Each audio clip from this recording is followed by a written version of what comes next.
Hello everyone, I am Pramod Shakya and welcome to my YouTube channel. आज के video में हम थर्मोडायनेमिक्स के क्वेश्चन 151 से 165 तक डिस्कस करेंगे। ये डिस्कशन स्टार्ट करने से पहले आप लोगों को कुछ बताना चाहता हूँ गाइस। यहाँ पे देखिए, मेरा जो वीडियोज़ देखते हैं उनमें से 57% ऐसे स्टूडेंट हैं जिन्होंने सब्सक्राइब नहीं किया है अभी तक इस चैनल को। तो ऐसे स्टूडेंट्स से मैं कहना चाहूँगा, अगर आप लोगों को मेरे वीडियो से थोड़ी सी भी हेल्प मिलती है तो चैनल को ज़रूर सब्सक्राइब करें।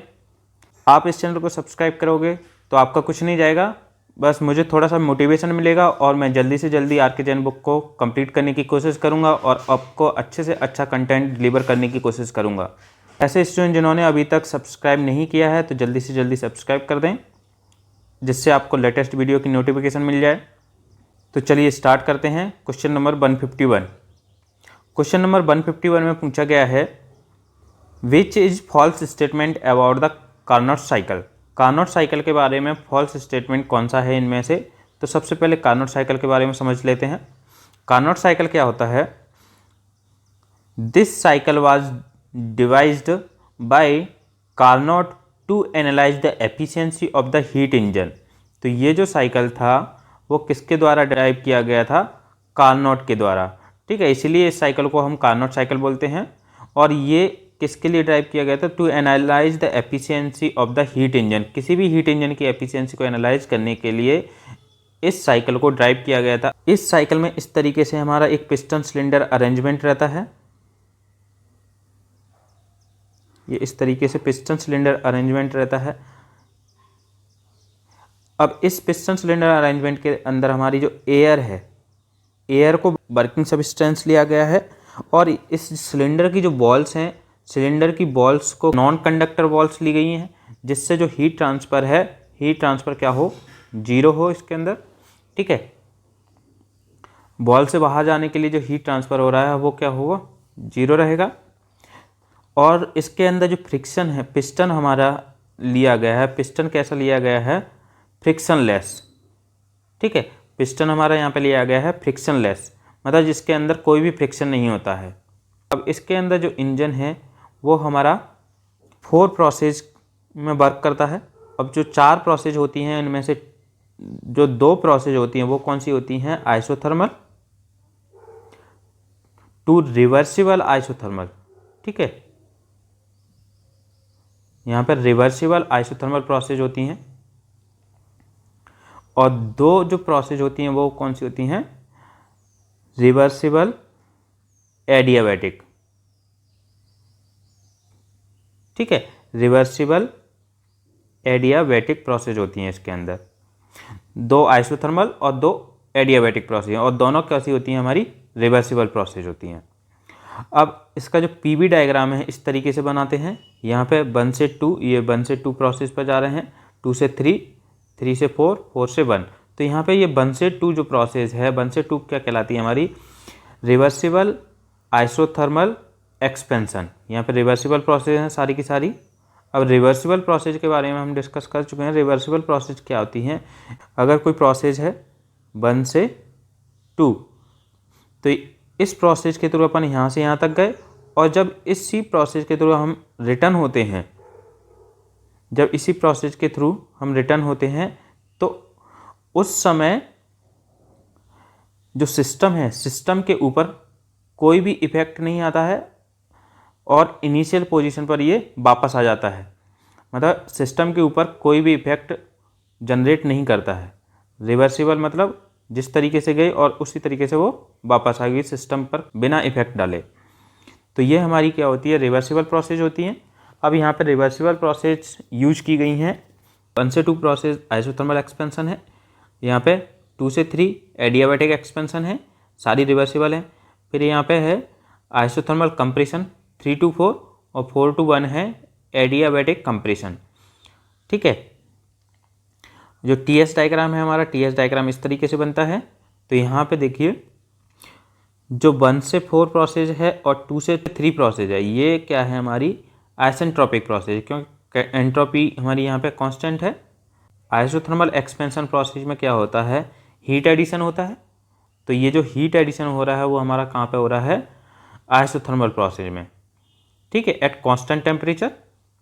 एट कांस्टेंट टेम्परेचर, और जो हीट रिजेक्शन होता है वो भी हमारा यहाँ पे होता है, हीट रिजेक्ट हो रही है यहाँ पे, हीट रिजेक्ट कहाँ पे होती है, आइसोथर्मल कंप्रेशन में। तो ये भी हमारी हीट आइसोथर्मल प्रोसेस में रिजेक्ट होती है। और जो 2 से 3 प्रोसेस है वो क्या है, एडियाबैटिक एक्सपेंशन। तो ये कैसा है, आइसेंट्रोपिक एडियाबैटिक एक्सपेंशन, ठीक है, क्योंकि एंट्रोपी यहाँ पे कांस्टेंट है, ऐसे ही ये आइसेंट्रोपिक एडियाबैटिक कंप्रेशन। तो ये हमारी 4 प्रोसेस होती हैं इसके अंदर। अब कार्नोट साइकिल की जो एफिशिएंसी होती है, एफिशिएंसी क्या होती है, ये होती है T1 माइनस T3 अपॉन में T3। इसको अपन इस तरीके से भी रखते हैं, 1 माइनस T3 अपॉन में T1। और जो T3 है वो हमारा कौन सा टेम्परेचर है, लोअर टेम्परेचर है, ये यहाँ पे देखिए, ये T3 हमारा लोअर टेम्परेचर और T1 कौन सा है, हायर टेम्परेचर है, ठीक है। तो 1 माइनस T3 अपॉन में T1। और जो कार्नोट साइकिल है, कार्नोट साइकिल हमेशा, कार्नोट साइकिल की जो एफिशिएंसी है वो कितनी होती है, 100%। कार्नोट साइकिल की एफिशिएंसी होती है 100%, क्योंकि इसके अंदर जो प्रोसेस हैं वो हमारी कौन सी ली गई हैं, रिवर्सिबल प्रोसेस ली गई हैं सारी, और रिवर्सिबल प्रोसेस ली गई हैं। और पिस्टन कैसा लिया गया है, फ्रिक्शनलेस, मतलब एनर्जी का लॉसेज नहीं होगी, फ्रिक्शन नहीं होगा। और तो जो एफिशिएंसी है, एफिशिएंसी हमारी यहाँ पे 100% हो जाती है। ये कार्नोट साइकिल है जो है वो प्रैक्टिकली पॉसिबल साइकिल नहीं है। प्रैक्टिकली पॉसिबल कैसे नहीं है, क्योंकि यहाँ पे 2 आइसोथर्मल प्रोसेस ली गई हैं और 2 एडियाबैटिक प्रोसेस ली गई हैं। तो आइसोथर्मल प्रोसेस के लिए क्या ज़रूरी होता है, ये अगर आइसोथर्मल हमें प्रोसेस करानी है तो ये जो प्रोसेस है किस में होगी, वेरी स्लो मैनर में, ठीक है, बहुत ही स्लो प्रोसेस होती है आइसोथर्मल। अगर हमें टेम्परेचर कांस्टेंट करके रखना है तो जो प्रोसेस है वो बहुत स्लो होगी। जैसे यहाँ पे ये हमारा पिस्टन सिलेंडर था, अगर इस पिस्टन को अपन मूव कराएंगे एट कांस्टेंट टेम्परेचर तो पिस्टन हमारा मूव करेगा। पिस्टन जब मूव करेगा तो इसके अंदर टेम्परेचर कुछ इंक्रीज करेगा, ठीक है। कंप्रेशन में कंप्रेस करेंगे अपन इसको, यहाँ पे आइसोथर्मल कंप्रेशन में अगर कंप्रेस कर रहे हैं तो टेम्परेचर इंक्रीज करेगा प्रैक्टिकल कंडीशन में। लेकिन यहाँ पे इस पिस्टन को अपन बहुत स्लोली मूव कराते हैं तो ये जो प्रोसेस हो जाती है वो कांस्टेंट टेम्परेचर पर हो जाती है, आइसोथर्मल प्रोसेस हो जाती है, ठीक है। तो इसलिए जो आइसोथर्मल प्रोसेस है वो बहुत ही स्लो प्रोसेस है। और जो एडियाबैटिक प्रोसेस है, एडियाबैटिक प्रोसेस में क्या होता है, अगर यहाँ से पिस्टन को अपन मूव करा रहे हैं, पिस्टन है ये, पिस्टन को इस तरीके से मूव कराना है कि जो हीट ट्रांसफ़र है वो क्या हो, जीरो हो। एडियाबैटिक का मतलब है हीट ट्रांसफ़र इसके अंदर जीरो होना चाहिए। तो हीट ट्रांसफ़र कब जीरो होगा, जब इस पिस्टन को अपन बहुत ही फास्ट मूव कराएंगे, ठीक है। जब पिस्टन हमारा बहुत तेज़ी से मूव करेगा तो ऐसा पॉसिबल नहीं हो पाता प्रैक्टिकली कि पिस्टन हमारा बहुत फास्ट मूव कर रहे। तो इसलिए यहाँ पे जो आइसोथर्मल है वो स्लो प्रोसेस है और एडियाबैटिक प्रोसेस है वो कौन सी प्रोसेस है, बहुत फास्ट प्रोसेस है। तो एक ही साइकिल के अंदर स्लो और फास्ट प्रोसेस पॉसिबल नहीं हो पाती हैं, तो इसलिए जो कार्नोट साइकिल है वो प्रैक्टिकली पॉसिबल नहीं होता है और इसकी जो एफिशिएंसी है वो 100% होती है। अब इसकी एफिशिएंसी 100% होती है तो इसलिए इस साइकिल का यूज कहाँ पे किया जाता है, दूसरे साइकिल की एफिशिएंसी को कंपैरिजन करने के लिए। मतलब किसी भी साइकिल को अगर कंपैरिजन करना है तो हम किससे कंपैरिजन करेंगे, कार्नोट साइकिल के साथ, क्योंकि इसकी जो एफिशिएंसी है वो 100% होती है। इसलिए ये जो साइकिल है वो केवल कंपैरिजन के लिए यूज किया जाता है। किसी भी हीट इंजन को कंपेयर करना हो तो हम कार्नोट साइकिल से कंपेयर करेंगे। तो अब ऑप्शन देखते हैं। ऑप्शन ए में all the thermal engines are based on Carnot cycle. सभी जो थर्मल इंजन हैं वो कार्नोट साइकिल पर बेस्ड होते हैं। तो ये जो फर्स्ट ऑप्शन है गलत है, क्योंकि जितने भी थर्मल इंजन है वो कार्नोट साइकिल पर बेस्ड नहीं होते। कार्नोट साइकिल केवल किसके लिए यूज किया जाता है, कंपैरिजन के लिए यूज किया जाता है। It is represented as a standard perfection. ये स्टैंडर्ड साइकिल माना जाता है इसको, क्योंकि इसकी जो एफिशिएंसी है वो 100% होती है, इसलिए इसको स्टैंडर्ड साइकिल बोलते हैं। और इसका यूज केवल कंपैरिजन के लिए यूज किया जाता है। It provide concept of maximising work output between two temperature limit. तो यहाँ पे वर्क आउटपुट हमारा मैक्सिमम है, इसलिए एफिशिएंसी मैक्सिमम है। The degree of perfection of other cylinder can be compared with Carnot cycle, तो ये भी करेक्ट स्टेटमेंट है। और कार्नोट साइकिल की एफिशिएंसी हमारी ये है T1 माइनस T2, T2 यहाँ पे क्या है, T2 इक्वल टू T3 था वहाँ पे, तो T1 माइनस T2 अपॉन में T1, तो एफिशिएंसी भी सही है। बस इसका जो फॉल्स स्टेटमेंट है वो कौन सा है, ए है, क्योंकि यहाँ पे क्या दिया गया है, thermal engine are based on Carnot cycle, जितने भी थर्मल इंजन है वो कार्नोट साइकिल पर बेस्ड होते हैं, ये ज़रूरी नहीं है। कार्नोट साइकिल केवल कंपैरिजन के लिए यूज किया जाता है, ये हमारा एक स्टैंडर्ड साइकिल है, इसलिए इसके साथ अपन कंपैरिजन करते हैं। तो ऑप्शन नंबर ए इसका क्या हो जाएगा, करेक्ट हो जाएगा। अब देखते हैं नेक्स्ट क्वेश्चन 152। इसमें पूछा गया है Carnot cycle has maximum efficiency for, तो कार्नोट साइकिल की एफिशिएंसी मैक्सिमम क्यों होती है, क्योंकि इसके अंदर हम रिवर्सिबल प्रोसेस यूज करते हैं। कौन सी प्रोसेस यूज करते हैं, रिवर्सिबल, ठीक है।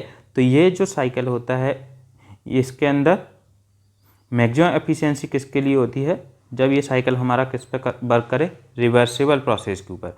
तो रिवर्सिबल इंजन होगा तभी मैक्सिमम एफिशिएंसी हो पाएगी इसकी, तो ऑप्शन नंबर ए करेक्ट हो जाएगा इसका। नेक्स्ट है 153, measurement of temperature is based on, तो टेम्परेचर का मेजरमेंट हमारा किसके ऊपर बेस्ड रहता है, जीरोथ लॉ ऑफ थर्मोडाइनमिक्स, ठीक है। ये जीरोथ लॉ ऑफ थर्मोडाइनमिक्स होता है। फर्स्ट लॉ ऑफ थर्मोडाइनमिक्स हमारा हीट रिलेशनशिप बताता है, हीट वर्क और इंटरनल एनर्जी, तो ये होता है first law of thermodynamics. Second law of thermodynamics से अपन एंट्रोपी मेजरमेंट करते हैं, ठीक है। तो इसका आंसर क्या हो जाएगा, ऑप्शन नंबर बी। अब देखते हैं next question 154। Carnot cycle efficiency depends upon, जो कार्नोट साइकिल की एफिशिएंसी वो किस पर डिपेंड करती है, टेम्परेचर रेंज पर। किस तरीके से, क्यों जो कार्नोट साइकिल की एफिशिएंसी वो क्या होती है, T1 माइनस में T3 या T2 अपॉन में T1, ठीक है। यहाँ पे T3 क्या है, लोअर टेम्परेचर है, ये हायर टेम्परेचर है, तो ये किस पर डिपेंड करती है, टेम्परेचर डिफरेंस पे, ठीक है, रेंज ऑफ टेम्परेचर डिफरेंस। तो यहाँ पे ऑप्शन नंबर डी करेक्ट हो जाएगा, temperature range of operation. Next है 155, Carnot cycle efficiency is maximum when, तो कार्नोट साइकिल की एफिशिएंसी कब मैक्सिमम होगी, ये इस तरीके से टीएस डायग्राम है हमारा,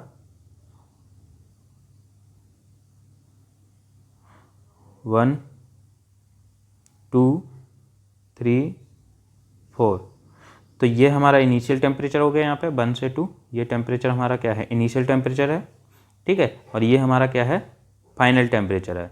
यहाँ से अपन स्टार्ट कर रहे हैं 1 2, तो ये इनिशियल टेम्परेचर हो गया T1, और ये T3 क्या हो गया, फाइनल टेम्परेचर। तो जब हम देख चुके हैं, तो जो कार्नोट साइकिल की एफिशिएंसी होती है, कार्नोट साइकिल की एफिशिएंसी क्या होगी, T1 माइनस में T3 अपॉन में T1, या इसको अपन इस तरीके से भी लिखते हैं, कार्नोट साइकिल की एफिशिएंसी को 1 माइनस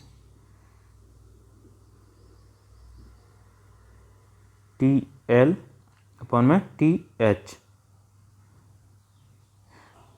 ये फाइनल टेम्परेचर है, ये इनिशियल टेम्परेचर है, ठीक है। तो जब हम ये पहले डिस्कस कर चुके हैं लास्ट लेक्चर में, जब हम लोअर टेम्परेचर को डिक्रीज करते हैं, अगर लोअर टेम्परेचर को कम करेंगे तो जो एफिशिएंसी है हमारी इंक्रीज करेगी, ठीक है। अगर लोअर टेम्परेचर को डिक्रीज करेंगे तो एफिशिएंसी इंक्रीज करेगी, ये ज़्यादा इफेक्टिव होती है। हायर टेम्परेचर को डिक्रीज करेंगे तो ये जो वैल्यू है वो इंक्रीज करेगी, ये वैल्यू इंक्रीज करेगी, तो एफिशिएंसी हमारी क्या करेगी, डिक्रीज करेगी। इसलिए जो हायर टेम्परेचर है, हायर टेम्परेचर को अगर अपन इंक्रीज करेंगे तो ये जो ऊपर की वैल्यू है वो क्या करेगी, कम होगी, मतलब ये टोटल टर्म हमारी कम होगी, तो एफिशिएंसी इंक्रीज करेगी। हायर टेम्परेचर को इंक्रीज करने पर एफिशिएंसी इंक्रीज होती है, और लोअर टेम्परेचर को डिक्रीज करने पर, ठीक है। तो ज़्यादा इफेक्टिव हमारा क्या होता है, जब हम लोअर टेम्परेचर को डिक्रीज करते हैं। तो फाइनल टेम्परेचर अगर 0 है तो एफिशिएंसी क्या होगी, मैक्सिमम होगी। तो ऑप्शन नंबर बी करेक्ट हो जाएगा इसका।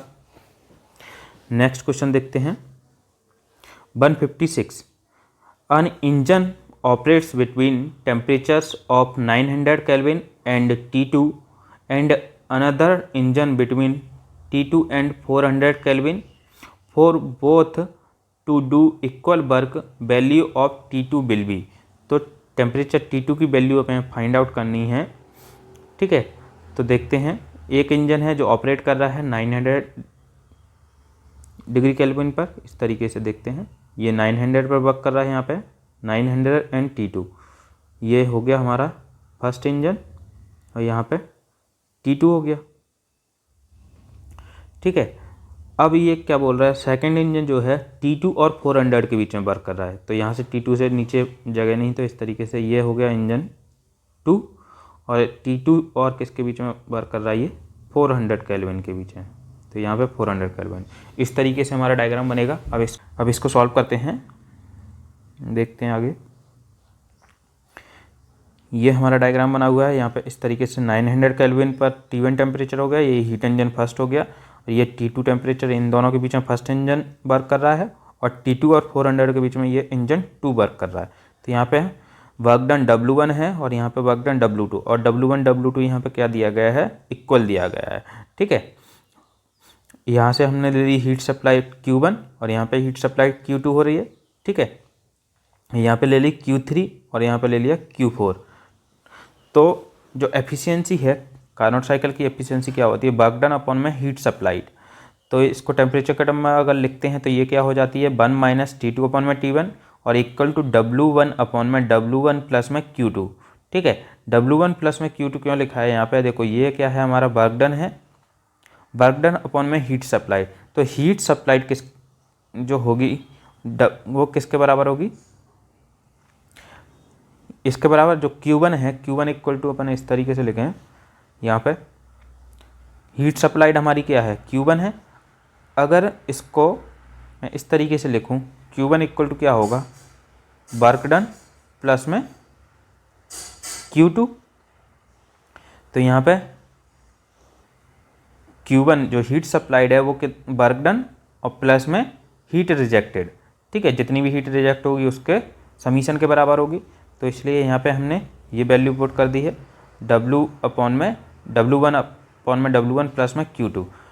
ये W1 है, W1 को यहीं पे रखते हैं और इसको अपन इधर ले जाते हैं, तो ये W1 और ये क्या हो जाएगा, इस तरीके से हो जाएगा, ठीक है। W1 प्लस में Q2। तो यहाँ से W1 की वैल्यू निकालेंगे, W1 इक्वल टू हो जाएगा, इसका मल्टीप्लाई कर देंगे तो 1 माइनस T2 अपन में T1 इंटू में W1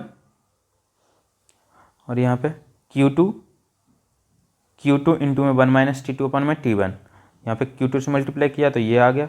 अब इसको सॉल्व करेंगे आगे, तो ये क्या हो जाएगा, W1 इंटू में ये यहाँ पे देखिए ये W1 है, ये भी W1 है, तो W1 इसको इधर ले आए तो ये W1 कॉमन ले लिया, तो ये क्या हो गया, 1 माइनस T2 अपन में T1 इक्वल टू ये Q2 है, तो Q2 इंटू में 1 माइनस T2 अपन में T1। तो यहाँ पे देखिए ये 1 से 1 कैंसिल हो गया, तो यहाँ पर क्या बचा, T2 अपन में T1। तो और इसको W1 अपन में Q2 यहाँ पर लेके आ गए नीचे, और ये जो T2 अपन में T1 है उसको इधर लेके आएंगे, तो ये क्या हो जाएगा, T1 अपन में T2। तो यहाँ पे W1 अपन में Q2 इक्वल टू निकल के आ गया T1 अपन में T2 इंटू में 1 माइनस T2 अपन में T1, ठीक है। ये 1 माइनस T2 अपन में T1, इसको और सॉल्व करेंगे तो ये क्या हो जाएगा हमारा, T1 अपन में T2 माइनस में 1, ठीक है। T1 अपन में T2 माइनस में 1 ये निकल के आ गया। अब इसको अपन इस तरीके से भी लिख सकते हैं, T1 माइनस में T2 अपॉन में T2, इस तरीके से भी लिख सकते हैं, लेकिन यहाँ पे ये है। अब देखिए ये हमारा इस इंजन के लिए हो गया। अब हम इस इंजन के लिए सॉल्व करेंगे। इस इंजन के लिए क्या दिया गया है, जो टेम्परेचर लिमिट्स हैं वो हमारी T2 और 400 केल्विन है। तो यहाँ पे 400 केल्विन जो है वो T3 हो गया, इसको T3 ले लिया, ये T2 है। तो यहाँ पे देखिए ये क्या हो जाएगी एफिशिएंसी, 1 माइनस T3 अपन में T2। T3 जो है वो हमारा क्या है, लोअर टेम्परेचर है, तो T3 अपन में T2 इक्वल टू हो जाएगा W2, ये W2 अपॉन में ये Q3, W2 अपन में Q3, और Q3 जो है वो किसके बराबर है, इस हीट के बराबर है, क्योंकि यहाँ से जो हीट रिजेक्ट हो रही है, ये Q2 जो हीट रिजेक्ट हो रही है वो हमारी किसके अंदर जाएगी, सेकंड इंजन के अंदर जाएगी। तो इसलिए Q2 इक्वल टू किसके बराबर है, Q3 के बराबर है। तो यहाँ से Q3 की जगह अपन क्या पुट कर सकते हैं, Q2 पुट कर देंगे, तो ये हो जाएगा W2 अपॉन में Q2, ठीक है। अब W2 अपन में Q2 की जो वैल्यू थी वो हम यहाँ पे कैलकुलेट कर चुके हैं, क्योंकि यहाँ पे W जो है वर्क डन वो है वो हमारा इक्वल है W1 इक्वल टू W2। तो यहाँ पे क्या रख देंगे, W1 अपन में Q2 हो जाएगा, तो W1 अपन में Q2 की वैल्यू अपन कैलकुलेट कर चुके हैं, ये है T1 अपन में T2 माइनस में 1। तो इसको अपन इस तरीके से भी लिख सकते हैं T1 माइनस T2 अपन में T2। तो यहाँ से देखते हैं, तो ये हो गया क्या, T2 माइनस में T3 अपन में T2, और ये हो गया T1 माइनस T2 अपन में T2। तो इसको कैलकुलेट करेंगे, T2 से T2 कैंसिल हो गया, और ये क्या आ जाएगा T2 minus T3 equal to T1 minus T2। ठीक है, तो यहाँ से अपन कैलकुलेट करेंगे तो जो T2 की वैल्यू है 2T2 इक्वल टू आ गया T1 प्लस में T3। तो 2T2 इक्वल टू, अब यहाँ पे देखिए जो T1 प्लस T3, T1 और T3 की वैल्यू कितनी थी, ये 900 प्लस में 400, तो ये टोटल कितना होगा 1300।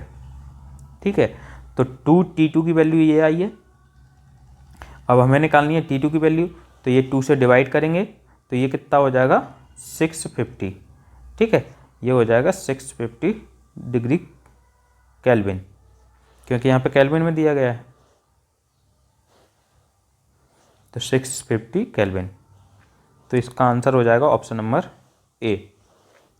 अब देखते हैं नेक्स्ट क्वेश्चन, इसमें पूछा गया है steady flow system work can be determined by the expression. तो स्टडी फ्लो वर्क जो है वो हम किस तरीके से डिटरमाइन करते हैं और क्या होता है, यहाँ पे देखते हैं। ये हमारी स्टडी फ्लो प्रोसेस है। अब स्टडी फ्लो प्रोसेस में हमने यहाँ पे ये कंट्रोल वॉल्यूम लिया है, और यहाँ से ये हीट हमारी से फ्लो हो रही है। ठीक है, तो यहाँ पे एंथैल्पी, सपोज यहाँ पे एंथैल्पी क्या है 1 है H1, और यहाँ पे H2 है। ये फर्स्ट प्रोसेस हो गई इधर, और ये सेकंड है। तो कंट्रोल वॉल्यूम लिया है यहाँ पे, क्योंकि ये हमारा क्या है ओपन सिस्टम है। ओपन सिस्टम में हम कंट्रोल वॉल्यूम लेते हैं, और जो क्लोज सिस्टम होते हैं वो उसके अंदर क्या हो जाता है क्लोज्ड वॉल्यूम हो जाता है।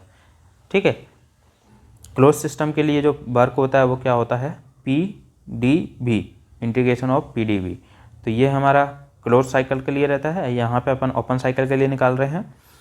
तो ये इस तरीके से हमारा कंट्रोल वॉल्यूम हो गया, और ये 1 से 2 हो गया। यहाँ पे एंथैल्पी 1 हो गई, और यहाँ पे 2 हो गई। तो हम इसके अंदर क्या अप्लाई करेंगे, steady flow energy equation. Steady flow energy equation क्या होती है, H1 प्लस में V1 स्क्वायर अपन में 2 प्लस में GZ1 प्लस में डेल Q। अब इसके अंदर जितनी भी हीट ट्रांसफर होगी वो डेल Q होगी, इक्वल टू H2 प्लस में V2 स्क्वायर अपन में 2 प्लस में GZ2 प्लस में, अब इसके अंदर जो भी वर्क डन होगा वो डेल W हो जाएगा। ठीक है, तो यहाँ पे ये क्या है परफेक्टली इंसुलेटेड किया गया है, तो ये इस सिस्टम के अंदर हीट ट्रांसफ़र नहीं हो रहा है, तो ये क्या हो गया, ये भी जीरो हो गया। जो हीट ट्रांसफ़र है वो जीरो हो गया। यहाँ पे हॉरिजॉन्टल है तो ये एनर्जी जीरो होगी, पोटेंशियल एनर्जी, और कोई भी मूवमेंट नहीं हो रहा है, तो ये क्या है काइनेटिक एनर्जी है वो भी जीरो होगी। अब बचा क्या है यहाँ पे एंथैल्पी। तो ये जो वर्क डन है, वर्क डन इक्वल टू क्या आ गया H1, यहाँ पे इसको इधर ले आए H2 को, तो H1 माइनस में H2, तो ये इसको अपन H2 माइनस H1 करते हैं, तो ये क्या आ गया माइनस में DH। ठीक है, तो जो वर्क डन है, वर्क डन हमारा किसके बराबर हो गया माइनस DH। अब हम जानते हैं जो TDS इक्वेशन होती है, TDS इक्वेशन क्या होती है, TDS equal to DH minus में VdP, ये TDS इक्वेशन होती है।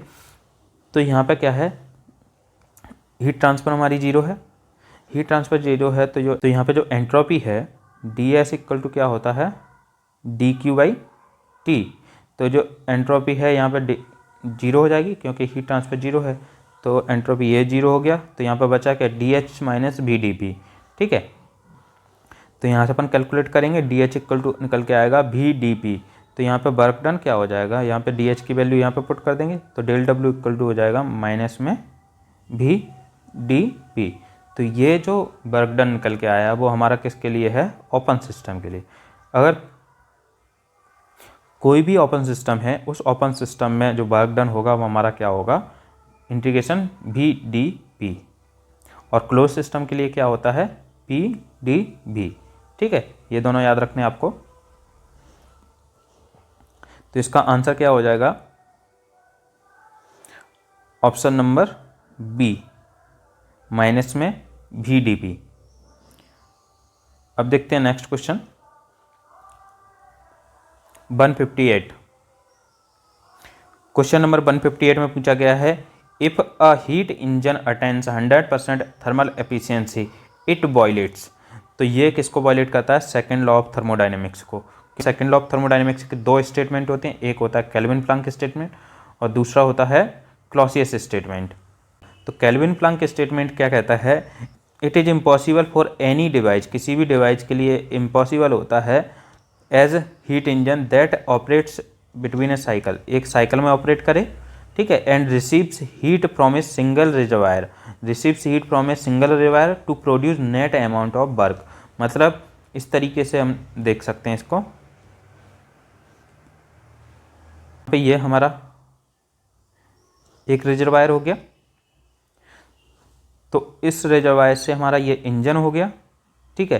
तो यहाँ इस रिजर्वायर से हमें हीट मिल रही है, ये हीट मिल रही है और इस हीट को डायरेक्टली किस में कन्वर्ट कर रहे हैं? वर्क में, ठीक है।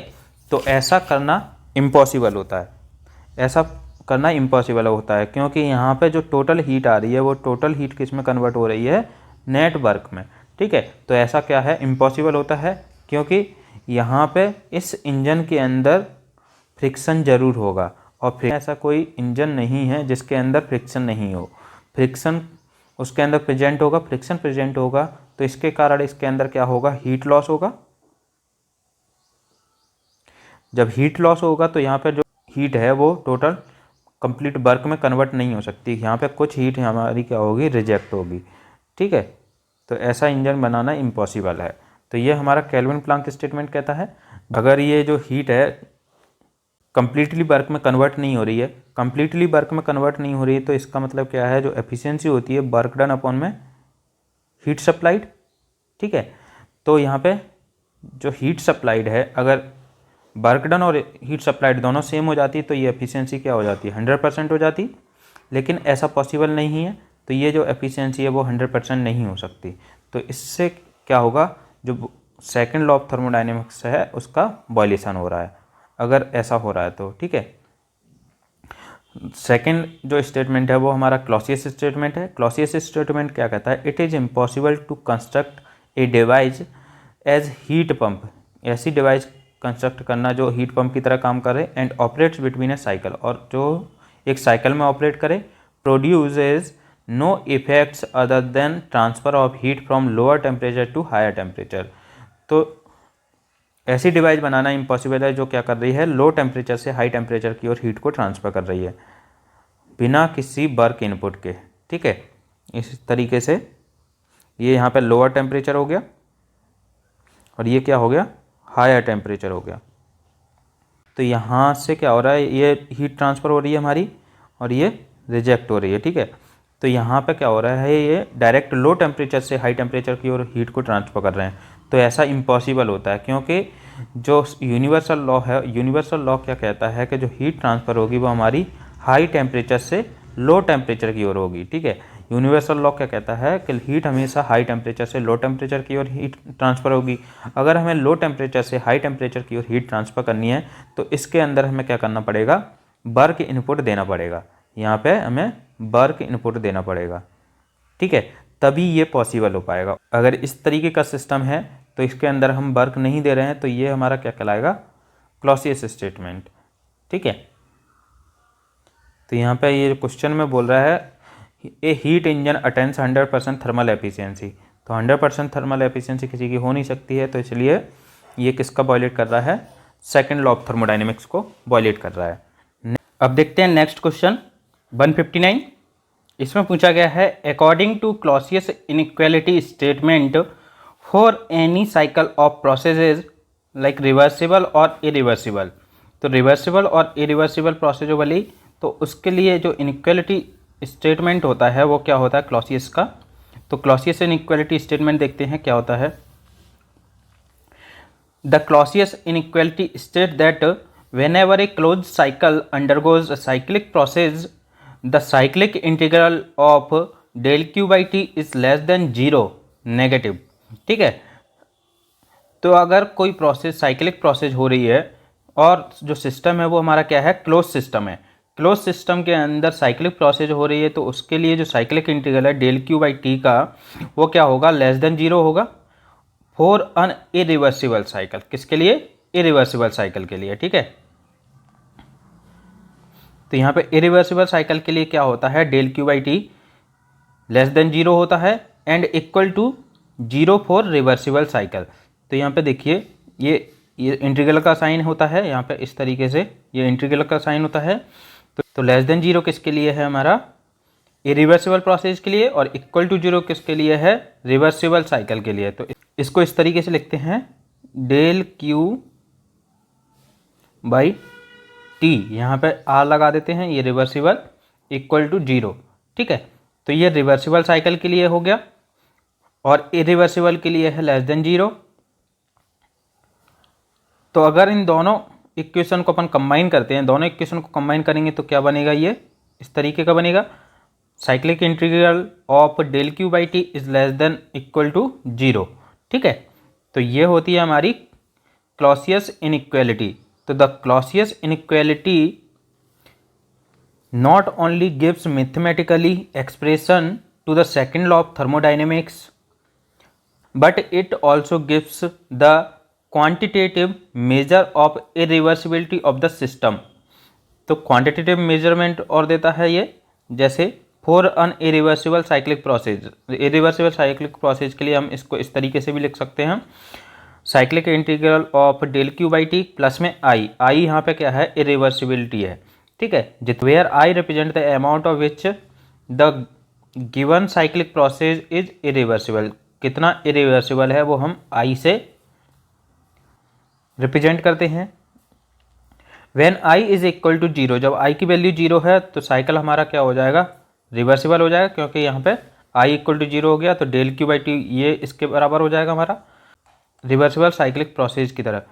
ए cyclic process in which del Q by T is more than zero, अगर एक से ज़्यादा है साइक्लिक इंटीग्रल इसका, तो ये कैसा होता है, इम्पॉसिबल होता है, क्योंकि ये हमारा सेकेंड लॉ ऑफ थर्मोडाइनमिक्स को वायलेट करता है। तो इसका आंसर क्या हो जाएगा क्वेश्चन नंबर 159 का, less than equal to zero. तो ये cyclic integral of del Q by T is less than equal to zero, तो ऑप्शन नंबर डी करेक्ट हो जाएगा। नेक्स्ट क्वेश्चन है 160। तो क्वेश्चन नंबर 160 में पूछा गया है, अकॉर्डिंग टू जेम्स जूल, तो जेम्स जूल के अकॉर्डिंग इनमें से कौन सा सही है, where J is the Joule constant और mechanical equivalent of heat, W work done है, क्यू हीट ट्रांसफर है। तो फर्स्ट लॉ ऑफ थर्मोडाइनमिक्स ये हम डिस्कस कर चुके हैं लास्ट वीडियो में। जो जूल्स थे उन्होंने एक एक्सपेरिमेंट किया जिससे फर्स्ट लॉ ऑफ थर्मोडाइनमिक्स को डेवलप किया और इन हीट और वर्क के बीच में एक इक्विवेलेंस बताया। लॉ क्या होता है हमारा, ये यहाँ पे ये है, the sum of the heat transfer into the system and the work done on the system is equal to the change in internal energy of the system. तो ये फर्स्ट लॉ ऑफ थर्मोडाइनमिक्स होता है। अब first law of thermodynamics में क्या होता है, when ever mechanical work is transformed into heat, जब मैकेनिकल वर्क को हम हीट में ट्रांसफ़र करते हैं या हीट इनटू मैकेनिकल वर्क, या फिर हीट को मैकेनिकल वर्क में ट्रांसफ़र करते हैं, तो there is a constant ratio. तो वहाँ पर क्या होता है, एक कांस्टेंट रेशियो होता है किसके बीच में, work and the amount of Q, amount of heat Q. तो ये जो रेशियो होता है वो W अपॉन क्यू कहलाता है। W अपॉन क्यू इसको मैकेनिकल इक्विवेलेंट भी बोलते हैं, जिसको J से डिनोट किया जाता है। तो W upon Q equal to होता है J, और W इक्वल टू जो वर्क डन है, वर्क डन इक्वल टू हो जाएगा J इंटू में Q। ठीक है, तो यहाँ पे क्या है, mechanical equivalent of heat J is equal to the number of ergs of work required to produce 1 calorie of heat. 1 calorie heat, यहाँ पे देखिए W अपॉन क्यू है, ये W अपॉन क्यू है। ठीक है, तो मैकेनिकल इक्विवेलेंस J से डिनोट करते हैं, तो यहाँ पे वर्क है, अगर हम Q की वैल्यू क्या कर दें, Q इक्वल टू 1 कर दें, ये क्या हो गया, Q इक्वल टू 1। Q में अगर Q को हमने 1 कैलोरी कर दिया तो ये क्या हो गया, अमाउंट ऑफ वर्क। तो 1 कैलोरी ऑफ हीट के लिए कितना अमाउंट ऑफ वर्क जनरेट हो रहा है, तो ये अर्ग में बताया गया यहाँ पे, तो J इक्वल टू हो जाएगा W के बराबर। ठीक है, इसको अपन इस तरीके से भी देखते हैं। तो मैकेनिकल इक्विवेलेंस ऑफ हीट क्या होता है, the exact relationship between mechanical work and the amount of heat produced was found by doctor Joules of Manchester in 1848। 1848 में डॉक्टर जूल ने एक एक्सपेरिमेंट किया जिसके द्वारा amount of heat and amount of work के बीच में एक रिलेशनशिप बताया। तो heat so that to produce 1 calorie of heat 4.2 joule of work must be done. तो 1 कैलोरी ऑफ हीट प्रोड्यूस करने के लिए जो वर्क डन है 4.2 जूल वर्क डन करना पड़ेगा। तो इसका मतलब क्या है, this equality is known as Joules mechanical equivalent of heat. इसको Joules mechanical equivalent of heat बोलते हैं। तो इसको अपन डिफाइन कैसे करते हैं, it is defined as the amount of work that must be done to produce a unit quantity of heat. Unit quantity of heat produce करने के लिए जितना अमाउंट ऑफ वर्क किया जा रहा है तो उसको हम डिनोट करते हैं जैसे, और ये हो गया हमारा W/Q। ठीक है, W/Q इक्वल टू J। तो ये हमारा क्या है, mechanical equivalence. J equal to होता है W/Q। ठीक है, यहाँ से जो Q इक्वल टू है, Q की वैल्यू निकालेंगे तो Q इक्वल टू क्या हो जाएगा, W वर्क डन अपॉन में J। ठीक है, तो ऑप्शन नंबर सी इसका क्या हो जाएगा, करेक्ट हो जाएगा। अब नेक्स्ट क्वेश्चन है 161। इसमें पूछा गया है, if heat be exchange in a reversible manner which of the following property of the following substance will change accordingly.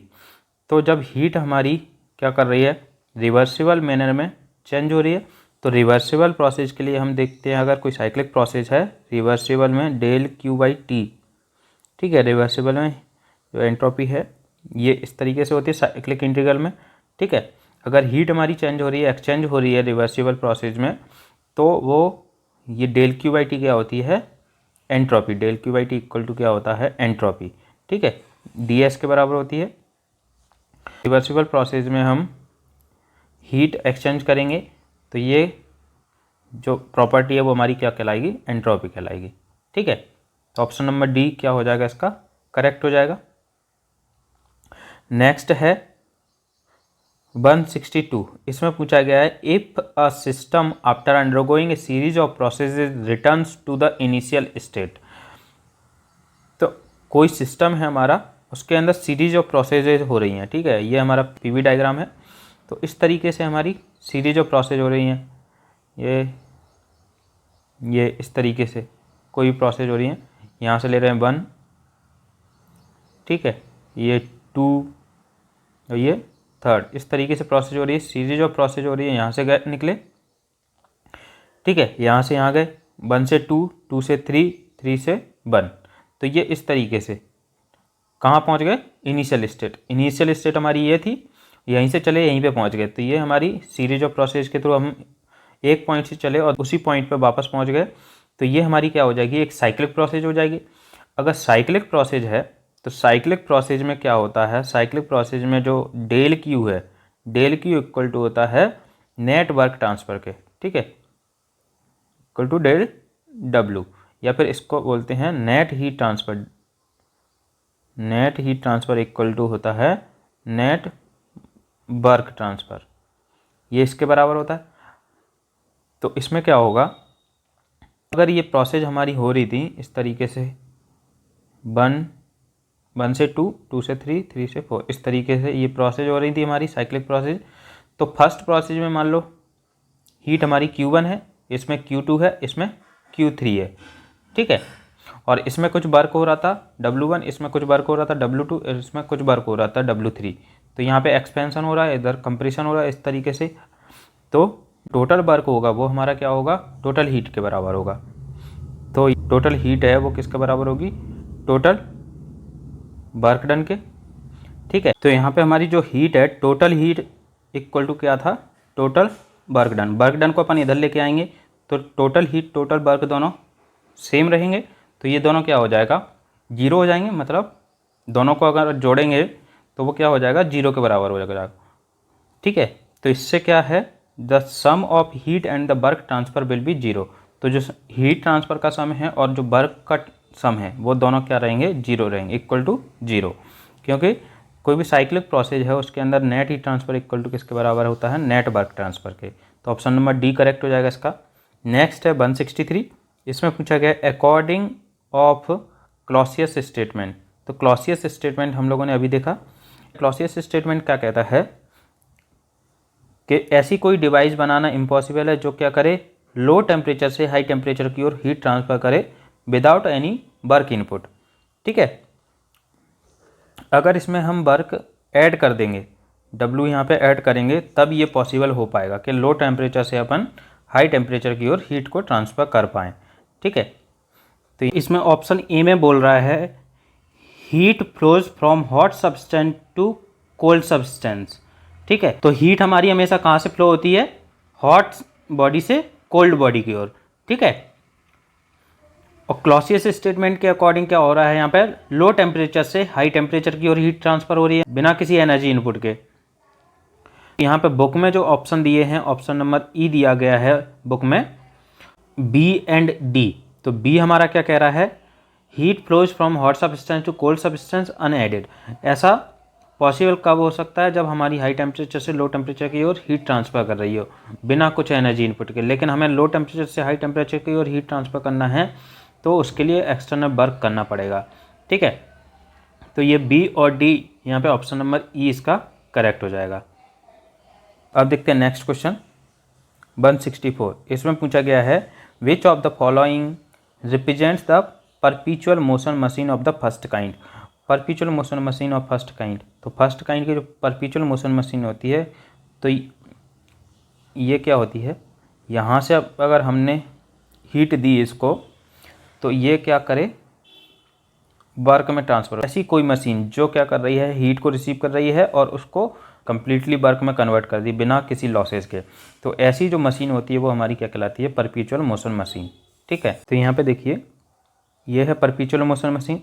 The first law of thermodynamics states that the general principle of conservation of energy is neither created not destroyed but only gets transform from one form to another. तो there can be no machine which would continuously supply mechanical work without some form of energy dissipating simultaneously। तो कोई energy अगर dissipate नहीं हो रही है तो ऐसी मशीन बनाना पॉसिबल नहीं है। तो यहाँ से हीट अपन ने ली और ये इंजन के थ्रू किस में कन्वर्ट कर दी, वर्क में। तो ऐसी मशीन बनाना इम्पॉसिबल है। ठीक है, या फिर वर्क लिया और हीट में कन्वर्ट कर दिया, तो ऐसी मशीन बनाना इम्पॉसिबल है। ये जो मशीन होती है वो हमारी कौन सी कहलाती है, perpetual motion machine of first kind. तो इसलिए इसका आंसर क्या हो जाएगा, ऑप्शन नंबर डी। डी में क्या बोल रही है, a machine that continuously create its own energy. तो ऐसी मशीन जो कंटिन्यूसली इसकी खुद की एनर्जी क्रिएट कर रही है, क्योंकि यहाँ से हीट को ले रही है और उसको डायरेक्टली वर्क में कन्वर्ट कर रही है। ठीक है, तो ऐसी मशीन बनाना इम्पॉसिबल है। अब देखते हैं नेक्स्ट क्वेश्चन 165। 165 में पूछा गया है an actual engine is to be designed having same efficiency as the Carnot cycle, such a proposition is impossible. ऐसा इंजन बनाना इम्पॉसिबल है। कार्नोट थ्योरम से हम जानते हैं, कार्नोट थ्योरम क्या कहती है, from the second law of thermodynamics two important results are derived, these conclusions are taken together to constitute Carnot theorem. तो कार्नोट थ्योरम में फर्स्ट क्या है, no engine can be more efficient then the perfectly reversible engine. अगर कोई engine perfectly reversible है तो उस engine से एफिशिएंसी किसी दूसरे इंजन की ज़्यादा नहीं हो सकती। मतलब रिवर्सिबल इंजन की एफिशिएंसी हमेशा मैक्सिमम रहेगी। और रिवर्सिबल इंजन हम कार्नोट साइकिल में देख चुके हैं। कार्नोट साइकिल के अंदर क्या होते हैं, सारे रिवर्सिबल प्रोसेस होती हैं, इसलिए कार्नोट साइकिल की जो एफिशिएंसी है 100% होती है, भले वो सेम टेम्परेचर लिमिट्स के अंदर काम कर रहे हों। The efficiency of all reversible engine working between same two temperatures is the same whatever the working substance. तो जो रिवर्सिबल इंजन है वो सेम टेम्परेचर लिमिट्स के अंदर काम कर रहे हैं, और जो वर्किंग सब्सटेंस है, वर्किंग सब्सटेंस भले ही हमारा अलग हो तो उसकी जो एफिशिएंसी है वो क्या होगी, सेम होगी सभी रिवर्सिबल इंजन्स की। तो रिवर्सिबल इंजन से एफिशिएंसी किसी भी दूसरे इंजन की ज़्यादा नहीं हो सकती। तो यहाँ ऐसा इंजन बनाना इम्पॉसिबल है। An actual engine to be design having same efficiency as the Carnot cycle. Carnot cycle हमारा क्या है, रिवर्सिबल साइकिल है, तो इससे ज़्यादा एफिशिएंसी किसी की हो नहीं सकती। तो ऑप्शन नंबर बी इसका क्या है, करेक्ट है। So thanks for watching. अगर आपको वीडियो अच्छा लगा है तो लाइक करें, शेयर करें और सब्सक्राइब करें। Thank you.